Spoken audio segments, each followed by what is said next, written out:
ડીસામાં ફરી એકવાર પશુએ યુવાનને અડફેટે લીધો છે। ડીસાના જયશ્રી પાર્ક વિસ્તારની ઘટના સામે આવી છે। બાળકીને સ્કૂલે મૂકવા જઈ પરત ઘર તરફ આવતા પશુએ યુવાનને અડફેટે લેતા ઈજાગ્રસ્ત। પશુના હુમલામાં યુવાનને પગમાં, હાથમાં અને અન્ય ભાગોમાં થઈ ઈજાઓ।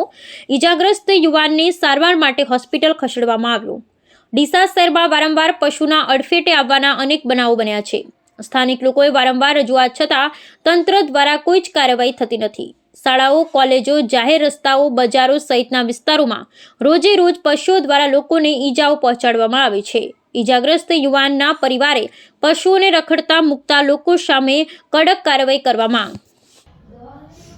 સવારમાં હું છોકરીઓને સ્કૂલમાં ભણવા મૂકવા જતો હતો અને મૂકીને આવતો હતો। પાછા આવતા મને ગાયે માર્યો અને અમે ઘણી પણ રજૂઆત કોર્પોરેટરને અને નગરપાલિકામાં કરી, પણ કોઈ નિર્ણય લેતા નથી અને વારંવાર આવો ગાયનો જલ્દી ઉકેલ આવે એવું અમે નગરપાલિકાને અમે કહીએ છીએ।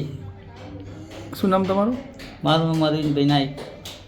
ઓકે, કેટલા સમયથી આ બનાવ બની રહ્યા છે રખડતા ઢોરોનો ત્રાસનો?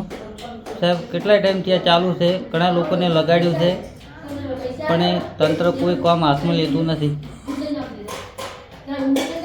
ઓકે દાદા, સોસાયટીમાં બહુ ત્રાસ છે ગાયોનો, રખડતી ગાયો છે, સાથે આખલા પણ છે।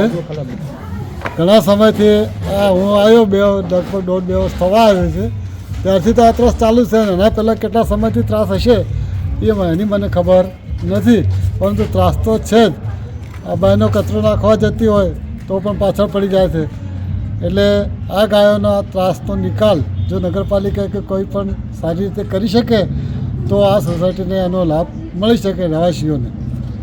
બાકી તો આ ત્રાસ બીજો કોઈ વ્યક્તિગત ધોરણે કોઈ ત્રાસ દૂર કરી શકે એમ નથી। એટલે નગરપાલિકા રસ લઈને આ અંગે જો કંઈ કરતું કરે તો સોસાયટીના રહેવાસીઓને શાંતિ થાય। શું નામ તમારું? રાયચંદ્રજી સોલંકી। ઓકે, ગાયનો ત્રાસ વધી ગયો છે। મારા ભાઈ સવારે છોકરીઓની સ્કૂલ મૂકીને આવતા હતા, ગાયે હુમલો કર્યો છે, એટલા માટે વગાડ્યું છે। મહેરબાની કરીને નગરપાલિકાવાળાને એટલું જણાવ કરો છો કે આ ગાયોને, રખડતા ઢોરને પકડી જાઓ। ગાયોનો ત્રાસ વધી ગયો છે। અમારે છોકરાની સ્કૂલ કેવી રીતના મૂકવા જવું, અમારે બેનને શાકભાજી કેવી રીતના લેવા જવું, બહુ ત્રાસ ગાયોનો વધી ગયો છે। મહેરબાની કરી અને ગાયોનું કંઈક કરો।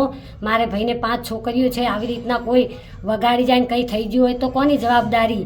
આવી રીતના ઢોર રસ્તામાં રખડતા બધાએ લઈ જવા વિનંતી છે। એટલા માટે કહું છું કે આ રખડતા ઢોરને પિંજરાપુરમાં પુરાઈ દો। આવી રીતના છોકરાઓ રખડતા હોય, બારે રમતા હોય, નાના છોકરાઓ, અમે ક્યાંય બારે ફરતા, આવી રીતના ગાયો મારી નાખે તો શું થાય? મહેરબાની કરીને નગરપાલિકાવાળાને એટલું કહીએ છીએ કે આ રખડતા ઢોરને લઈ જાઓ તમે નગરપાલિકામાં। શું નામ તમારું? વિજયાબેન।